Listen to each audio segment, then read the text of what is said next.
Hello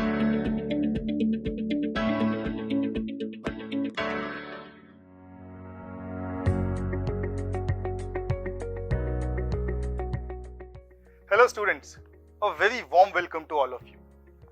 आज हम start करने वाले हैं transformations in physical and biological world, एक नया यूनिट, और इसमें हम पढ़ेंगे जेनेटिक्स एंड एवोल्यूशन के बारे में। अब जेनेटिक्स एंड एवोल्यूशन मेरा फेवरेट टॉपिक है।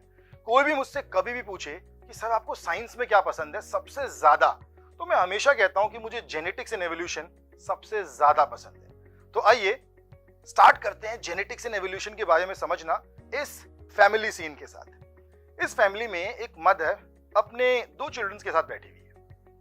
अपने पहले चाइल्ड से वो बात कर रही है, तो चाइल्ड ने क्वेश्चन रेज किया that he is not able to speak fluent Punjabi but the mother is easily able to speak fluent Punjabi. जबकि जो दूसरा चाइल्ड है उसने एक अलग ही क्वेश्चन रेज किया। वो क्वेश्चन रेज करता है that my hair colour matches father's hair colour but my eye colour matches your eye colour, why? ऐसे ही बहुत सारे इंटरेस्टिंग क्वेश्चंस हम डिस्कस करेंगे इस टॉपिक में। बट सबसे पहले इस पिक्चर को देखिए। इस पिक्चर से हम समझेंगे द पावर ऑफ जेनेटिक्स। आपको दिखेंगे कि यहाँ पे 8 अलग अलग इंडिविजुअल्स हैं। ये सारे ह्यूमंस हैं। इन सब के पास एक हार्ट है, एक लिवर है, अ पेयर ऑफ किडनीज हैं, 2 हाथ हैं, 2 पैर हैं, बट देन ऑल्सो एक दूसरे से अलग है। यानी कि ये सेम होते हुए भी अलग हैं। इसे हम कहते हैं वेरिएशंस। जब सारे ऑर्गेनिजम्स एक जैसे होते हैं बट उनमें वेरिएशंस होते हैं, उनमें चीजें अलग अलग होती हैं, और यही हमें बताती है जेनेटिक्स के बारे में। अब ये जो जेनेटिक्स है ये सिर्फ ह्यूमंस तक नहीं है कि सिर्फ ह्यूमंस के पास ही जेनेटिक्स हो, या जो वेरिएशंस हैं वही सिर्फ ह्यूमंस तक लिमिटेड नहीं है। ये वेरिएशंस सारे ऑर्गेनिजम्स में देखने को मिलती है। कुछ जिराफ ज्यादा टॉल होते हैं, कुछ इतने टॉल नहीं होते। कुछ बटरफ्लाइज का कलर रेड है तो कुछ का ब्लू है। इनफैक्ट कुछ बटरफ्लाइज तो एकदम कलरफुल होती हैं। सिमिलरली चेरी, उनके कलर में भी वेरिएशंस होती हैं। मैंगोज के कलर एंड शेप्स में वेरिएशंस होती हैं। सारे fruits, vegetables, animals, birds, insects, सब में वेरिएशन देखने को मिलती है। क्या है ये variation? Variation is the differences in the organism. सारे ऑर्गेनिज्म एक जैसे हैं, ह्यूमन बीइंग्स भी सारे एक जैसे हैं, बट उनमें कुछ ना कुछ डिफरेंसेस हैं। I am not you, you are not me, जबकि हमारे बॉडीली फीचर्स तो एक जैसे हैं।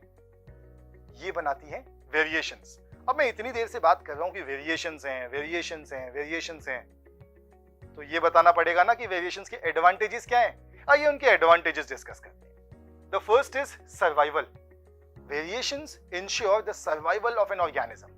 एक स्पीशीज में अगर वेरिएशंस हैं, अलग अलग कैरेक्टरिस्टिक्स हैं ऑर्गेनिजम्स के पास, तो अगर कभी कोई चेंज भी आया हमारे एनवायरनमेंट में तो कुछ ऑर्गेनिजम्स सर्वाइव कर जाएंगे। The most important thing. The second is adaptation. क्योंकि ऑर्गेनिजम्स में वेरिएशंस होते हैं तो कुछ ऑर्गेनिजम्स अपने एनवायरनमेंट को और अच्छे से अडेप्ट कर लेते हैं। Then comes the disease resistance. Variations की वजह से कुछ ऑर्गेनिजम्स को कुछ डिजीजेस होती ही नहीं है। जैसे एक सिंपल सा ह्यूमन बीइंग्स का एग्जांपल लेते हैं, किडनी स्टोन्स। कुछ लोगों को किडनी स्टोन्स होते ही नहीं है और कुछ लोगों को किडनी स्टोन्स होते हैं। So maybe disease resistance is a cause. Then is the formation of new species, the most important one. New species इसीलिए बनती हैं क्योंकि ऑर्गेनिजम्स में वेरिएशंस होती हैं, ऑर्गेनिजम्स एक दूसरे से अलग होते हैं, और जब ये बिल्कुल अलग हो जाते हैं that leads to the formation of new species. Variation के बाद सबसे पहले हमें समझना पड़ेगा कि ये हेरिडिटी क्या है। So heredity is the carrying over of traits from one generation to another. जो पेरेंट्स हैं, फादर एंड मदर, वो अपने कुछ कैरेक्टरिस्टिक्स ऑफस्प्रिंग को देते हैं, और ये कैरेक्टरिस्टिक्स का पेरेंट से ऑफस्प्रिंग तक जाना, ये कहलाता है हेरिडिटी और inheritance, that is transmission from generation to generation. और ये सारे ऑर्गेनिजम्स में होता है, चाहे वो एसेक्सुअली रिप्रोड्यूस करें या सेक्सुअली रिप्रोड्यूस करें। हाँ, सेक्सुअल रिप्रोडक्शन में वेरिएशंस ज्यादा देखने को मिलते हैं। अब बात करते हैं ट्रेट्स की। ट्रेट्स यानी कि मेरी आईज का कलर, मेरी हाइट, मेरी स्किन का कलर, ये सारे ट्रेट्स हैं जिनको हम कॉमन लैंग्वेज में कैरेक्टरिस्टिक्स भी कह सकते हैं। A trait is a characteristic of an organism that is determined by its genes, environment और अ कॉम्बिनेशन ऑफ बोथ। अब ट्रेट्स अलग अलग तरीके के हो सकते हैं। It can be physical, like मेरी हाइट, मेरे बालों का कलर, बिहेवियरल और internal, and it can vary between individuals and groups. तो ट्रेट्स वेरी करते हैं। जैसे अगर आप इंडिया में आओगे तो आपको एक पर्टिकुलर ट्रेट देखने को मिलेगा। अगर आप इंडिया से अफ्रीका चले जाओगे तो जो ट्रेट्स हैं वो थोड़े से वेरी कर जाते हैं। आप यहाँ से अमेरिका चले जाओगे तो ट्रेट्स और थोड़े से वेरी कर जाते हैं। दैट इज बिकॉज जो डीएनए है उसमें कुछ चेंजेस हैं। Then comes eye colour, height, बहुत सारे ट्रेट्स हैं। अब ट्रेट से आते हैं types of trait. So basically हम दो टाइप के ट्रेट्स की बात करते हैं, inherited traits and acquired traits. अब the colour of my hair is black, क्योंकि मेरे फादर का जो हेयर कलर है that is also black.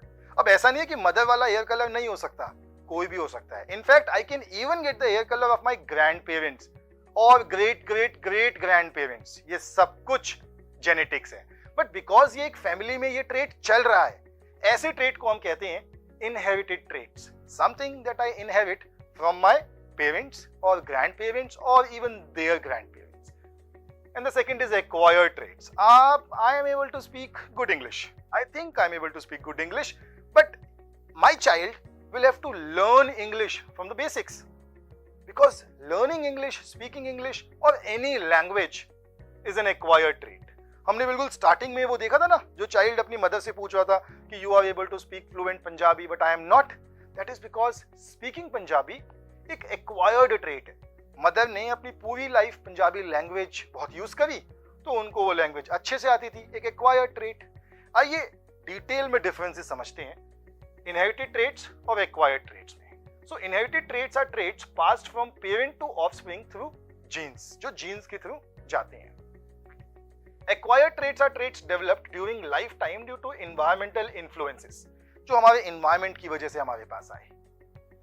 Genetic basis की बात करें तो inherited traits are determined by genetic material. Inherited traits DNA में होते हैं, जबकि acquired traits they are not determined by genetic material, ये सिर्फ हमारे behavior में होते हैं। Then is the transmission, so inherited traits are passed on to the next generation, while acquired traits are not passed to the next generation. And the last is example. So inherited traits के बहुत सारे examples हैं। Eye color, hair type, height, blood type. And acquired trait की बात करें तो language skills, riding a bike और muscle strength, ये सारे के सारे हमारे acquired trait हैं। इतनी सारी interesting चीजें हमने discuss करी, तो आइए task देख लेते हैं। The first task is how does the creation of variations in a species promote survival? Variation से survival कैसे ensure होता है?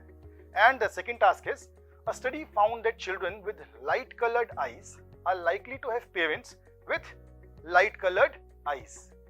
Now on this basis, can we say anything about whether the light color eye trait is a dominant or recessive one? Why or why not? I think you will be able to answer it very easily. Now I'll be seeing you in the next session. Till then, bye bye, take care and keep learning.